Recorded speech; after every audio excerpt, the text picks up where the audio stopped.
जय जगन्नाथ बंधु माने आमे आज अनुगुल जिलार माँ खुम्बेश्वरी मंदिर किभली परिदर्शन करवा तार रास्ता आपण मानक मु देखैबी। आपण माने निश्चित माँ खुम्बेश्वरी दर्शन लाभ करंतु एवं आशीर्वाद लाभ करंतु। जय जगन्नाथ माँ खुम्बेश्वरी।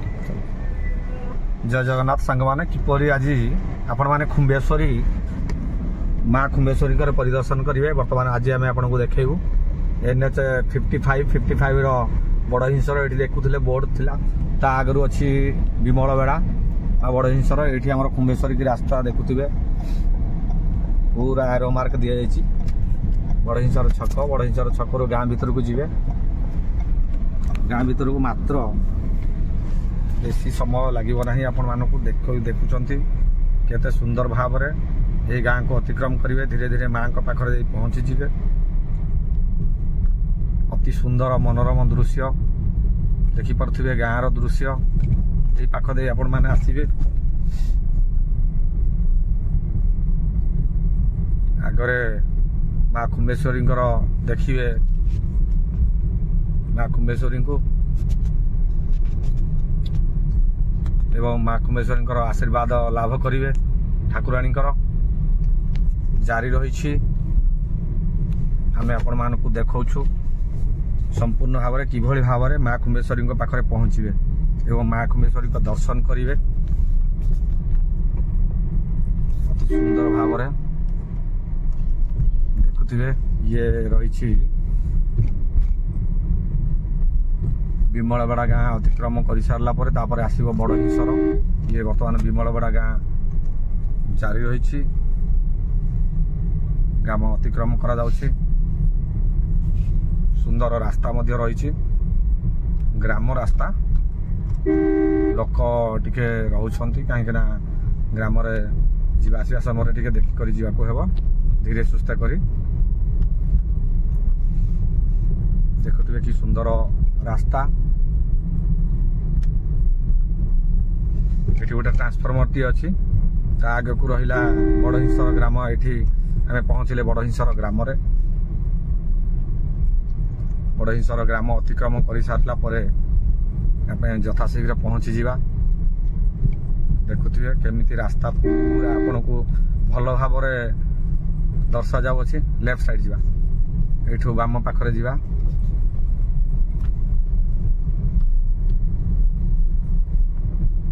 ये रही आमर बड़ हिंसर ग्राम आउ अल्प समय रही अतिक्रम करने को माँ पाखरे पहुँचवा। सुंदर भाव में देखो ये आम राइट टर्न करवा। संपूर्ण भाव में क्लीयर भाव में आम आपको दर्शाऊँ।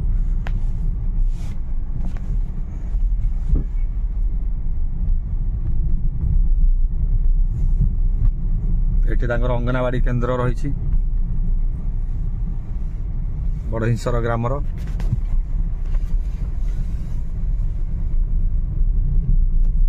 सुंदर भाव में रास्ता रही अछि अत्यंत सुंदर। वर्तमान चाषबास काम जारी रही जहाँकि अमल होबार समय देखुथिबे किभली भाव में धान अति सुंदर भाव में होइछि। देखुथिबे आगु को ये देखा जाउछि ये सुंदर रास्ता माँ खुम्बेश्वरी पाखक जावाई। माँ खुम्बेश्वरी बहुत किसी रहस्य रही आपण मैंने आसले निश्चित भाव में जानीपर। ये खुम्बेश्वरी प्रत्यक्ष देवी एठी रहा आमर पंचायत ऑफिस बड़ हिंसर ग्राम पंचायत ऑफिस तार आगरे देखु बाम पाखरे गोटे बड़ पोखरी टी अच्छी। पोखरीटा आपन को देखौछि देखु पोखरी बाम पाखरे पोखरी अवस्थित। पुणी आग को अच्छी आमर डाहाण पाखरे विद्यालय एवं ये किसी देखो मांडिया चाष होती केते सुंदर भाव में। से रास्ता आपण वर्तमान बड़ हिंसर ग्राम आम जाऊँच।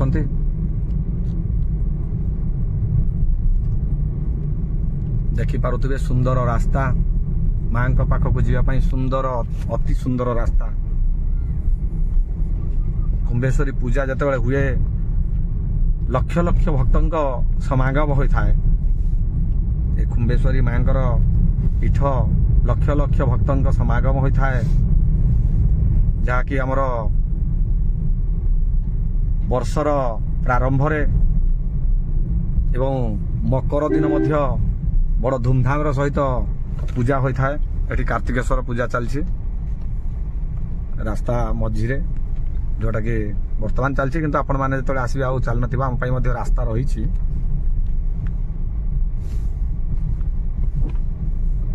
ଇଏ ବଡ଼ହିଂସର ଗ୍ରାମ ଦେଖିପାରୁଥିବେ, ସୁନ୍ଦର ଭାବରେ ଗ୍ରାମ ଆମେ ଅତିକ୍ରମ କରୁଛନ୍ତି।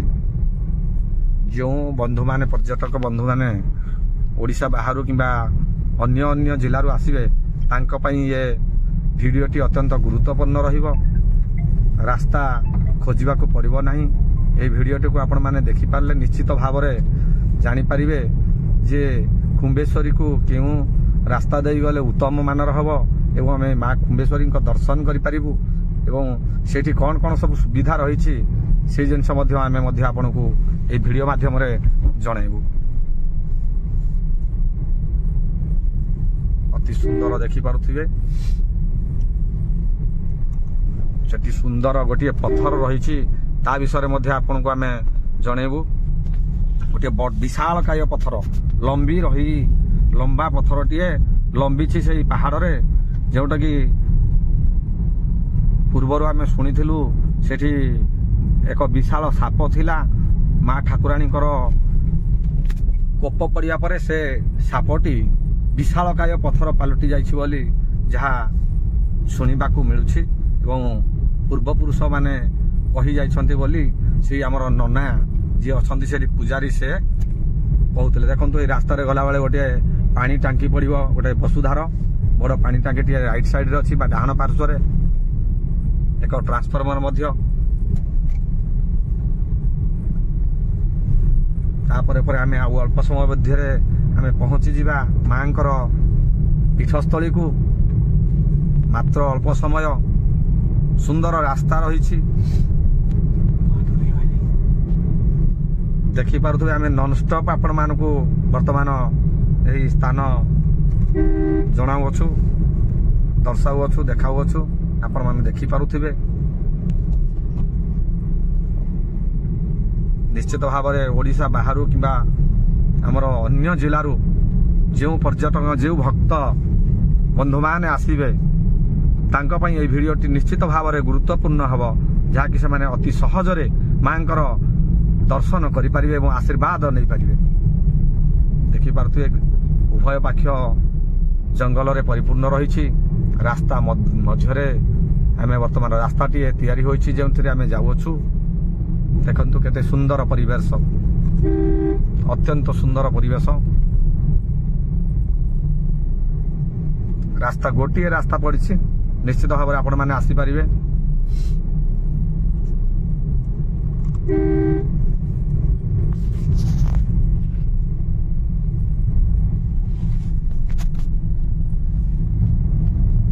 ଦେଖିପାରୁଥିବେ କେତେ ସୁନ୍ଦର ସ୍ଥାନ, ଆପଣମାନଙ୍କୁ ସେଇଠି ମଧ୍ୟ ଗଲେ ଆମେ ଦର୍ଶାଇବୁ କ'ଣ କ'ଣ ମା ଠାକୁରାଣୀଙ୍କର ମହିମା ରହିଛି, ଏହି ପୀଠସ୍ଥଳୀର ମହିମା କ'ଣ ଏବଂ କ'ଣ ତାର ରହିଛି ମାହାତ୍ମ୍ୟ, ତାରି ଉପରେ ମଧ୍ୟ ଆପଣମାନେ ଜାଣିବେ। ଦେଖିପାରୁଥିବେ ମାତ୍ର ଆଉ ଅଳ୍ପ ସମୟ ଆମେ ପହଞ୍ଚିଯିବା ମାଙ୍କର ପୀଠସ୍ଥଳୀକୁ। ଏଇଠି ସାମାନ୍ୟ ରାସ୍ତା ଟିକେ ଆବଡ଼ା ଖାବଡ଼ା ଅଛି, ନଚେତ ସବୁ ଜାଗାରେ ସୁନ୍ଦର ରାସ୍ତା ରହିଛି ମାଙ୍କର ପୀଠସ୍ଥଳୀକୁ ଯିବା ପାଇଁ। ଦେଖିପାରୁଥିବେ ଯେଉଁ ବନ୍ଧୁମାନେ ଦେଖି ନପାରିବେ କିମ୍ବା ଆସି ନପାରିବେ ମଧ୍ୟ ସେ ଭିଡ଼ିଓ ଦେଖିକରି ସେଇଠୁ ମାଙ୍କୁ ମୁଣ୍ଡିଆ ମାରିଲେ ମା ମଧ୍ୟ ନିଶ୍ଚିତ ଭାବରେ ତାଙ୍କର ଦୁଃଖ ଲାଘବ କରିବେ। ଏଇଠି କିଛି କିମ୍ବଦନ୍ତୀ ରହିଛି ମାଙ୍କର। ଏହି ରାସ୍ତା ଦେଇ ଯେଉଁ ବାଟୋଇ ଯାଆନ୍ତି, ଯେକୌଣସି ଜିନିଷ ନେଇକରି ଯାଆନ୍ତୁ, ମାଙ୍କ ପାଖରେ ନିଶ୍ଚିତ ଭାବରେ କିଞ୍ଚିତ ମାତ୍ରାରେ ହେଲେ ମଧ୍ୟ ମାଙ୍କୁ ଦାନ କରି ନିଅନ୍ତି ବୋଲି ସମସ୍ତେ ଏଠି କହୁଛନ୍ତି ବା ଏଠି ଆମର ମାଙ୍କର ପୂଜାରୀ ଯିଏ ଅଛନ୍ତି ସେ କହୁଛନ୍ତି।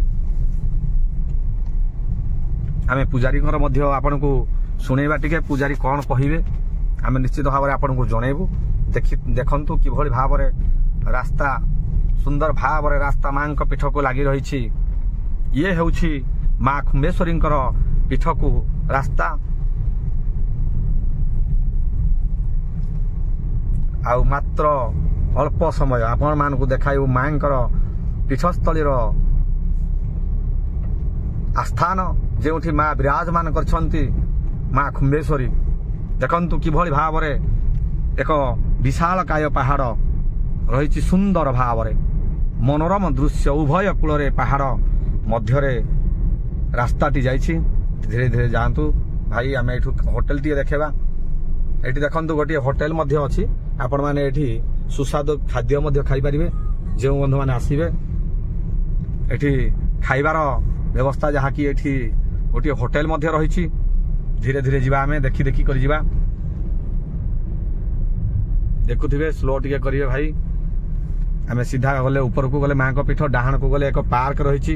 ପାର୍କଟା ତ ଆମେ ଆପଣଙ୍କୁ ଦେଖେଇବୁ, କିନ୍ତୁ ବର୍ତ୍ତମାନ ପ୍ରଥମେ ଆମେ ମାଙ୍କୁ ଆଗ ଦର୍ଶନ କରିବା। ଉପରକୁ ଯାଆନ୍ତୁ, ପ୍ରଥମେ ଆମେ ମାଙ୍କୁ ଦର୍ଶନ କରିବା, ମାଙ୍କୁ ମୁଣ୍ଡିଆ ଟିକେ ମାରିବା ଏବଂ ମାଙ୍କ ପାଖରେ ଆମେ ଆମର କିଛି ଅଳି ଅଳି ଯାହା ଆମେ ରଖିବା ନିଜର ମାନସିକ ମା ସବୁ ପୂରଣ କରିଥାନ୍ତି। ସେଇଥିପାଇଁ ଆମେ ପ୍ରଥମେ ମାଙ୍କ ପାଖକୁ ଯିବା, ମାଙ୍କ ପାଖରେ ମୁଣ୍ଡିଆ ଟିକେ ମାରିବା। ଇଏ ଦେଖିପାରୁଥିବେ, ଇଏ ପାହାଡ଼ ଉପରେ ବିରାଜମାନ କରିଛନ୍ତି ମା ଖୁମ୍ବେଶ୍ୱରୀ। ଦେଖନ୍ତୁ ଆଉ ଅଳ୍ପ ସମୟ ମାତ୍ର ଆମେ ପହଞ୍ଚିଗଲୁ ପ୍ରାୟ। ଦେଖିପାରୁଥିବେ ସୁନ୍ଦର ଭାବରେ, ଦେଖନ୍ତୁ କେତେ ସୁନ୍ଦର ଭାବରେ ରହିଅଛି ଏହି ପୀଠ। ଆମେ ଆଉ ଅଳ୍ପ ସମୟରେ ପହଞ୍ଚିଯିବୁ, ପାଖାପାଖି ହେଇଗଲୁଣି ମାଙ୍କର ପୀଠ।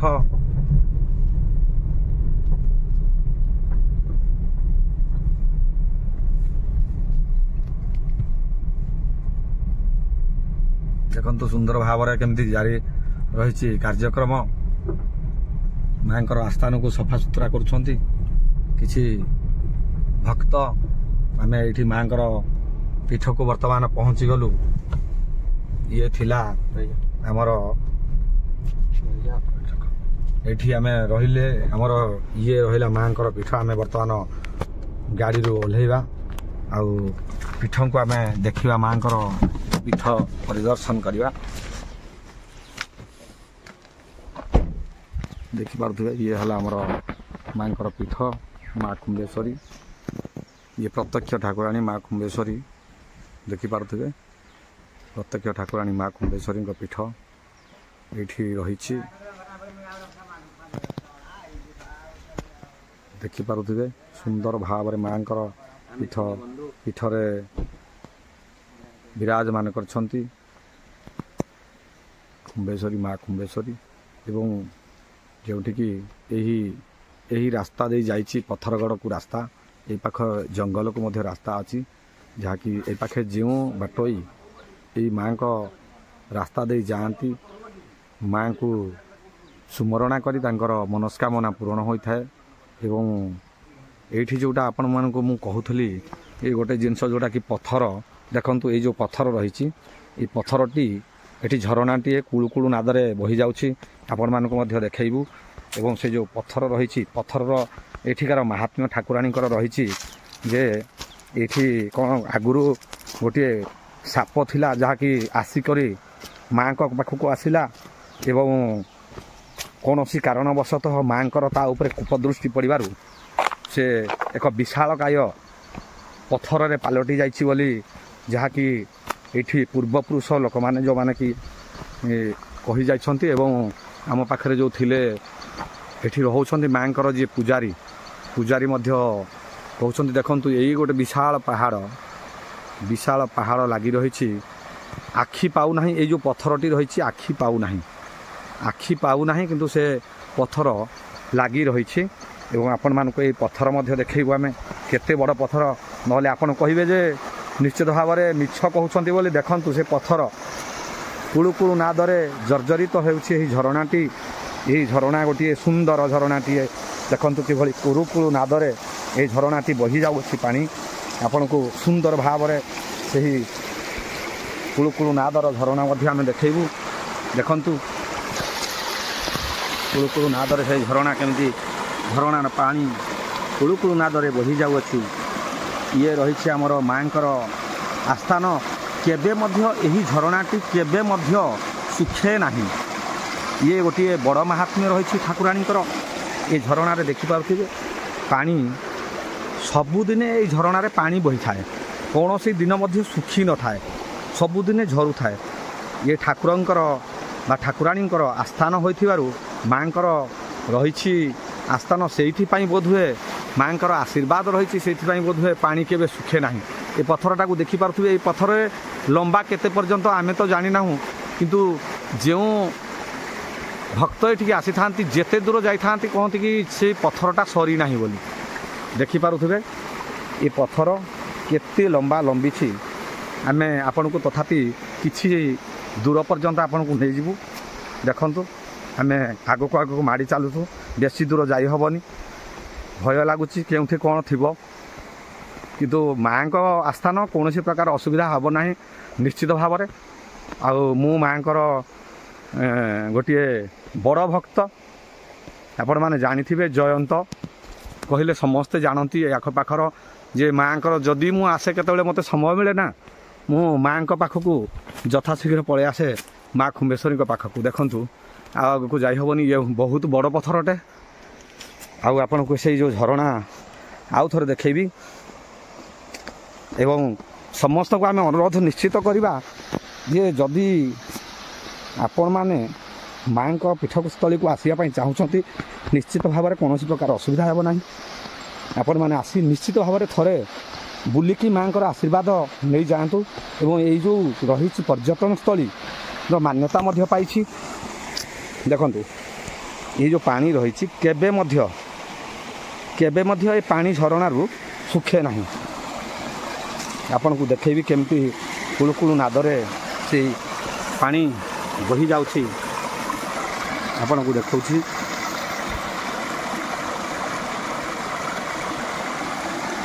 देखंतु अति सुंदर मनोरम कुलुकुलु नादरे बही जाउछि ए झरणाटी।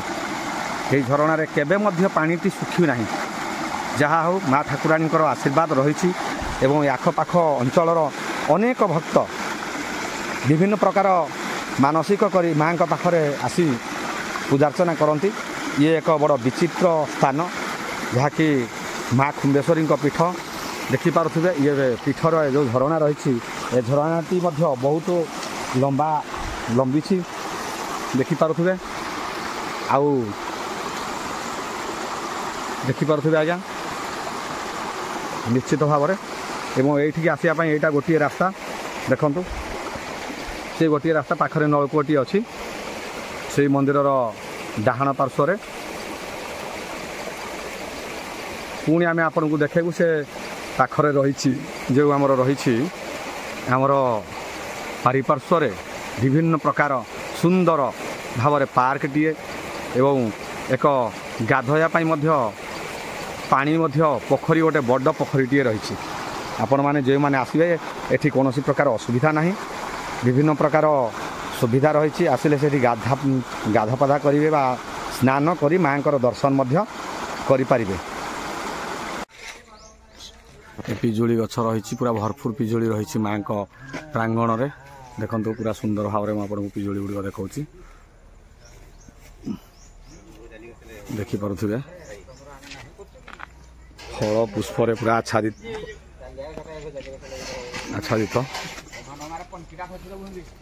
आपन को देखेबी। ये बाबा कपिलेश्वर मंदिर कपिलेश्वराय नम ये हूँ कपिलेश्वर मंदिर। ये देखु सुंदर भाव में कदली होइछि। अति सुंदर माँ खुम्बेश्वरी पीठ। देखु बर्तमान आम पहुँचीचु प्रथम माँ खुम्बेश्वरी को दर्शन कर सारू। बर्तमान आम पार्क आड़ को आसी। पार्क रे देखिए आम ग्राम बड़हिंसर मदमुक्त अंचल मंदिर परिसर और भोजी स्थान में मद पीवा मना असभ्य भाषा प्रयोग करतु ना। सौजन्य बड़हिंसर ग्राम कमिटी और महिला महासंघ। ये देखुं बड़ आमर रही पार्क। आग को आमर जदि जीवा आम देखिपर। देखु ये सब बहुत बड़ सुंदर सुंदर परिवेश। पहाड़ भितरे माँ ठाकुराणी विराजमान करछंती। देखुथिबे किभଳି भाव में सुंदर परिवेश। अत्यंत सुंदर मनोरम दृश्य या भितर रही पार्क पार्क भितर देखंतु केते सुंदर सुंदर गछ रही फूल रही देखि पारुथिबे उभय पाखरे जंगल आवृत हो रही ता मध्य देखंतु किभଳି भाବରେ रही पार्क भितर बसिया पई स्थान विभिन्न प्रकार स्थान रही एवं एठी देखि पारुथिबे केते सुंदर सुंदर फूल मध्य सबु प्रकार सुविधा रही माँ खुम्बेश्वरी पीठस्थली रे देखि पारुथिबे एठी हमर रही केते सुंदर सुंदर फूल एवं परिवेश मनोरम परिवेश देखंतु सुंदर सुंदर फूल माँ ठाकुराणी पाखरे पीठरे ये सब हो पारिछि संभव अति सुंदर देखंतु एठी गोटे आम देखेबा आपको देखंतु अति सुंदर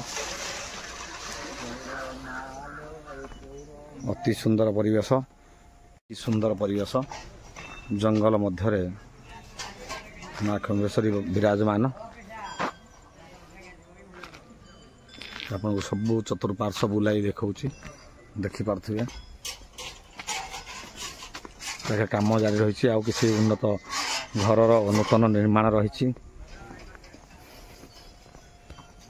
देखंतु यही सब रास्ता जो रही ये पार्क को जावाई रास्ता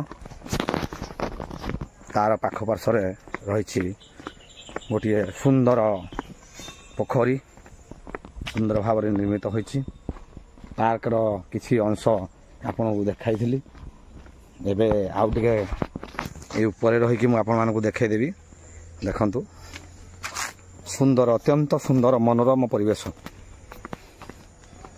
बसिया रही विभिन्न प्रकार आस्थान एठू मुझे देखी दूसरी आम पाखे बेसी समय ना देखंतु से पाखे जो पोखरी रही पोखरी स्नान करने उद्दिष्ट रही आपण मैंने जी आसिले स्नान करें रही पारे ये कौन सी प्रकार असुविधा ना सब प्रकार सुविधा उपलब्ध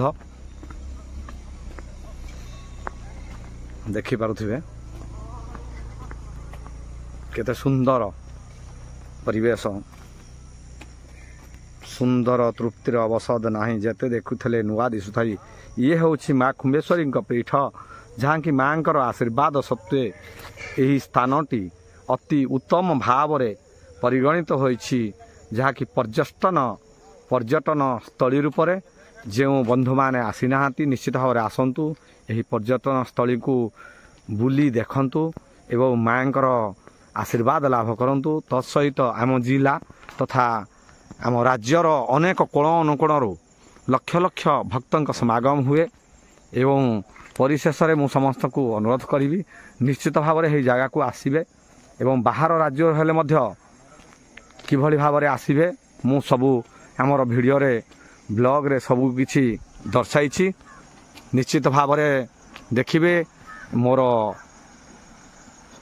यही ब्लॉग को अनुसरण करी निश्चित भाव में आसबे मो सांगे अच्छा आउ दुई जन देखंतु बंधु यही बंधु दुई जन मध्य अच्छी यही दुई बंधु मध्य अच्छी आमर पाखरे देखंतु आमर विद्याधर बंधु एवं नटवर बंधु मध्य अच्छी तांको गाड़ी आम तांको आमे अशेष अशेष धन्यवाद देवा तांको गाड़ी माध्यम आमको आसी आज ब्लॉग रे साहाय्य करछंती एठी थिला मोर प्रथम ब्लॉग जहा कि प्रथम करी मु ब्लॉग तैयारी कली माँ खुम्बेश्वरी आशीर्वाद नहीं प्रथम ब्लॉग आरंभ करछि मु आशा करुछि निश्चित आमर ओडिशावासी मोर ब्लॉग को निश्चित भाव में भल पाइबा देबे एवं जीए जो स्थान भी हुंतु निश्चित भाव में यही आमर खुम्बेश्वरी पीठंकर माँकर आशीर्वाद लाभ करंतु दर्शन करी अत्यंत सुंदर भाव में मनोरम परिवेश आपण मैंने देखिपे केते सुंदर परिवेश उभय पक्षरे पहाड़ रही पहाड़ मध्य माँ अवस्थित रही ये बड़ आश्चर्यजनक स्थान जहाँकि अत्यंत मनोरम आकर्षणीय स्थान देखिपे सूर्य देवता एठी अस्त जाउछंती वर्तमान समय आपण माने देखि पारुथिबे केते सुंदर परिवेश अत्यंत मनोरम। ये हेउछि आमर बड़हिंसर ग्राम पंचायतर माँ खुम्बेश्वरी पीठ जेउठी कि माँकर आशीर्वाद प्रत्यक्ष देवी ठाकुराणी माँ खुम्बेश्वरी माँ को जीए जहाँ मनासी तार सबुकिछि शुभकामना होइछि बोली समस्त भक्त मानकर एठी आशा एवं विश्वास रही। तेणुक आपण मैंने समस्त को आउ थे कही रखुच्छी समस्ते निश्चय थे आसतु एवं आमर ए माँ खुम्बेश्वरी को देखा करके जातु एवं आशीर्वाद निश्चित भाव में लाभ करूँ। जय जगन्नाथ, जय माँ खुम्बेश्वरी।